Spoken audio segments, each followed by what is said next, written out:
Which of the following is an example of use of fine motor skill?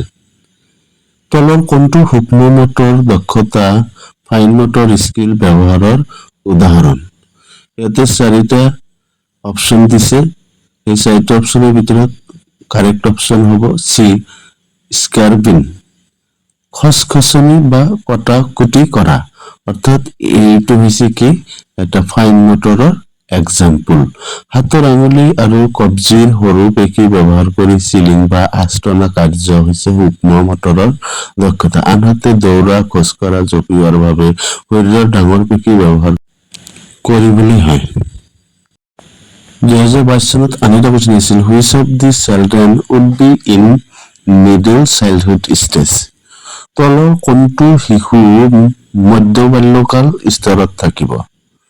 অৰ্থাৎ ইয়াত চাৰিটা অপশ্যনৰ ভিতৰত শুদ্ধ অপশ্যনটো হৈছে option B, a child who has developed an understanding of the meaning of rules and can reason, যিটো শিশুৱে নিয়মৰ অৰ্থ বুজি পাইছে আৰু যুক্তি প্ৰদৰ্শন কৰিব পাৰে। অৰ্থাৎ মধ্য বাল্যকালত প্ৰায় 5 পৰা 7 পৰা 11 বছৰৰ শিশুৱে বাস্তৱিক নিয়মসমূহৰ গুৰুত্ব ভালদৰে উপলব্ধি কৰিব পাৰে আৰু মূৰ্ত বিষয়বোৰ লজিক বা যুক্তিৰে বুজাই দিবলৈ সক্ষম হয়। সেয়ে যিটো শিশুৱে নিয়মৰ অৰ্থ বুজি পাইছে আৰু যুক্তি প্ৰদৰ্শন কৰিব পাৰিছে সেইটোৱে হ'ব কি কাৰেক্ট অপশ্যন। 2022 চনত আন এটা কুৱেশ্যন আছিল, the cognitive ability that comes in pre operational period is? অৰ্থাৎ প্ৰাক সক্ৰিয়তামূলক স্তৰত প্ৰি অপাৰেশ্যনেল পিৰিয়ড দেখা পোৱা জ্ঞানাত্মক ক্ষমতাটো হৈছে। ইয়াৰ শুদ্ধ অপশ্যনটো হ'ব বি, এবিলিটি অফ গ'ল ডাইৰেক্টেড বিহেভিয়াৰ, লক্ষ্য নিৰ্ধাৰিত আচৰণৰ ক্ষমতা। অৰ্থাৎ পিয়াজেৰ মতে প্ৰাক সক্ৰিয়তামূলক স্তৰত শিশুৰ কামবোৰ উদ্দেশ্যহীন হৈ থকাৰ বিপৰীতে একোটা নিৰ্দিষ্ট লক্ষ্য বা উদ্দেশ্যত উপনীত হৈ পৰিচালিত হয়। 2022 চনত আন এটা কুৱেশ্যন আছিল, development of children proceeds from dash to dash? অৰ্থাৎ শিশুৰ বিকাশ ডেছৰ পৰা ডেছলৈ অগ্ৰসৰ হয়। ইয়াৰ শুদ্ধ অপশ্যনটো হ'ব বি, জেনেৰেল টু স্পেচিফিক। এনেকুৱা কুৱেশ্যন আৰু এটা আগতে আহিছিল, আপোনালোকে ৰিপিট কৰি চাব পাৰে। বিকাশ সদায় সামগ্ৰিক বা সাধাৰণ অংশ চালনৰ পৰা আৰম্ভ হৈ লাহে লাহে অতি নিৰ্দিষ্ট আৰু সূক্ষ্ম কাৰ্যদক্ষতালৈ ধাবিত হয়। অৰ্থাৎ শিশু এটা একদম সৰুৰ পৰা লাহে লাহে সি ডাঙৰলৈ বিকশিত হৈ অগ্ৰসৰ হয়। 2022 চনৰ জানুৱাৰী মাহৰ 6 তাৰিখত যিটো পৰীক্ষা হৈছিল সেই পৰীক্ষাত কুৱেশ্যনটো আহিছিল এছাৰশ্যন আৰু ৰিজন। এছাৰশ্যনটো হৈছে, children from high income families spend their day very differently than children from low' income families. Reason, childhood is not universal and there is a lot of diversity of childhood. উচ্চ আয় থকা পৰিয়ালৰ শিশুসকলে নিম্ন আয় থকা পৰিয়ালৰ শিশুসকলতকৈ নিজৰ দিনটো বহুত বাছনি কৰা ধৰণে অতিবাহিত কৰে, কাৰণ বাল্যকাল সাৰ্বজনীন বা সকলোৰে বাবে একে নহয়। ইয়াৰ মাজত যথেষ্ট বৈচিত্ৰ্য দেখা যায়। তো দেখা গ'ল যে ইয়াৰ মাজৰ শুদ্ধ অপশ্যনটো হ'ব B, both A and R true and R is the correct explanation A. অৰ্থনৈতিক আৰু সামাজিক তাৰতম্যই শিশুৰ দৈনন্দিন জীৱনশৈলীত প্ৰভাৱ পেলায়। যিহেতু সকলো পৰিৱেশ একে নহয়, গতিকে পৃথিৱীৰ সকলোৰে বাল্যকালৰ অভিজ্ঞতা একে হ'ব নোৱাৰে।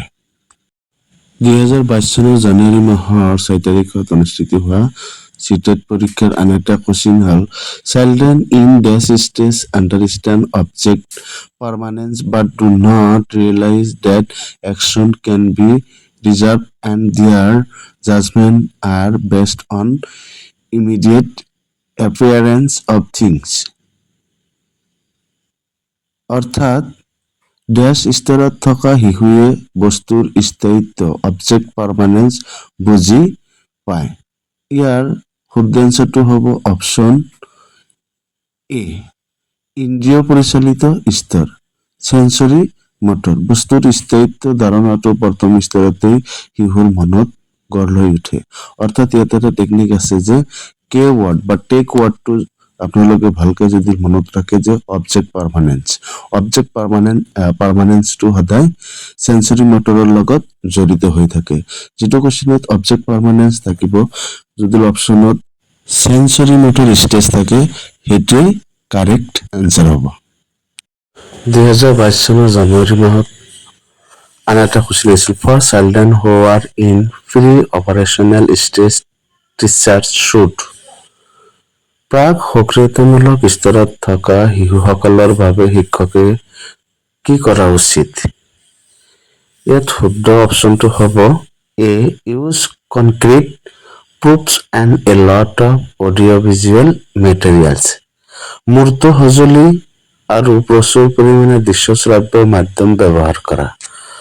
যিহেতু এই স্তৰৰ শিশুৱে বিমূৰ্ত বা মনতে জটিল ধাৰণাবোৰ চিন্তা কৰিব নোৱাৰে, গতিকে তেওঁলোকক চকুৰে দেখিব পৰা বাস্তৱ বস্তু বা ছবি আৰু শব্দৰ সহায়ত পাঠদান কৰিব লাগে।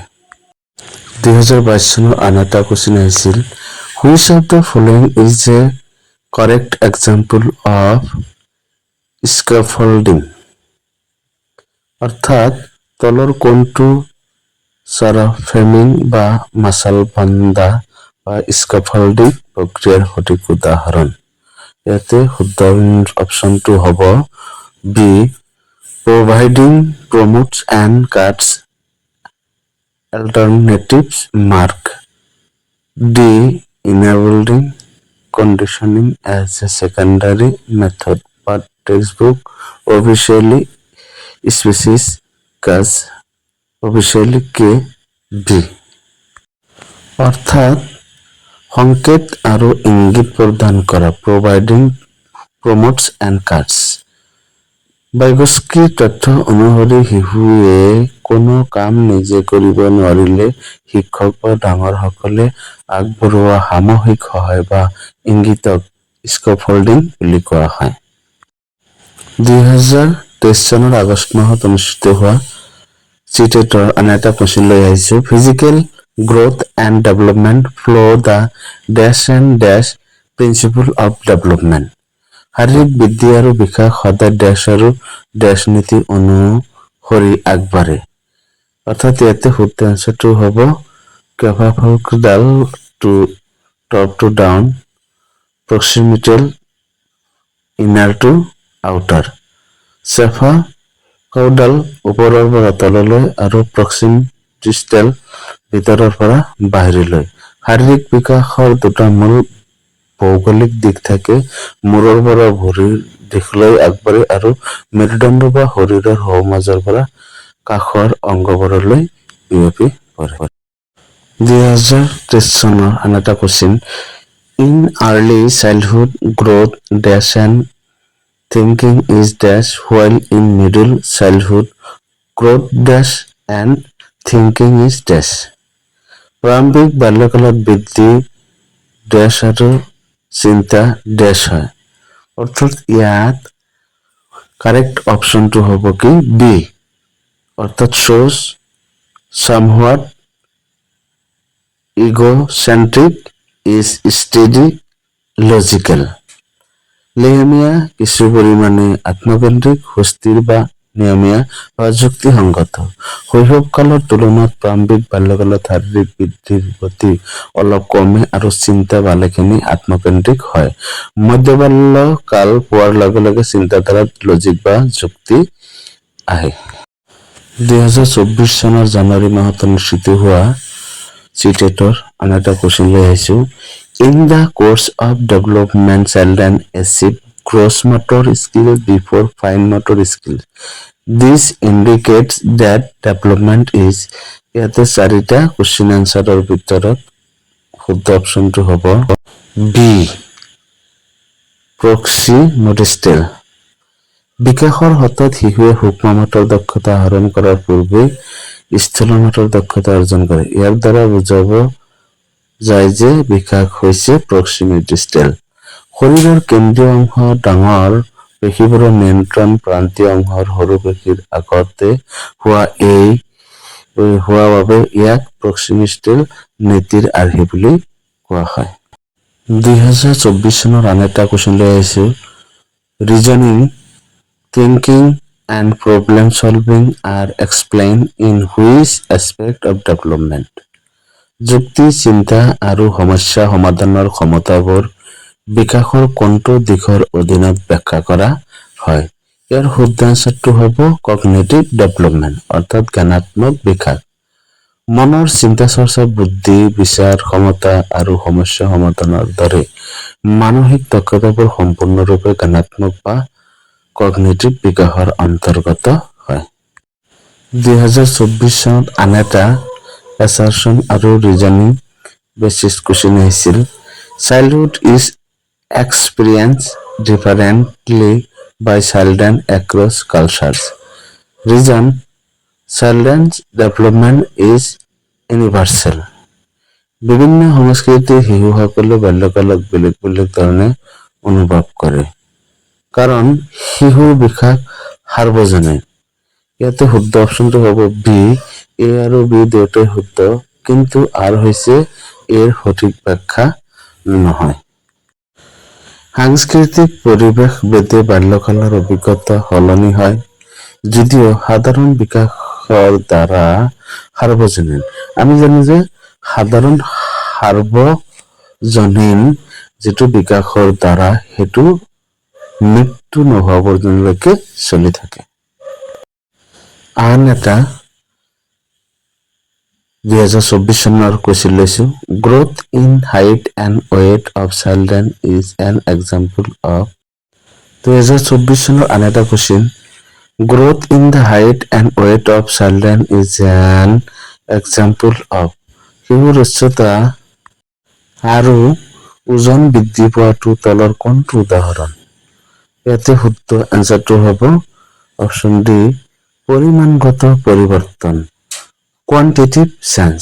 যিবোৰ পৰিৱৰ্তন সংখ্যামূলকভাৱে জুখিব বা গণনা কৰিব পাৰি, যেনে শৰীৰৰ ইঞ্চি, কিলোগ্ৰাম বৃদ্ধি পোৱা, তাক পৰিমাণগত পৰিৱৰ্তন দেখা যায়।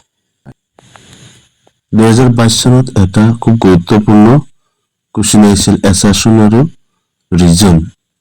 তো এছাৰশ্যনটো হৈছে delay in physical development of children can be attributed entirely to their genetic makeup. Reason, hereditary factors are solely responsible for physical development of children.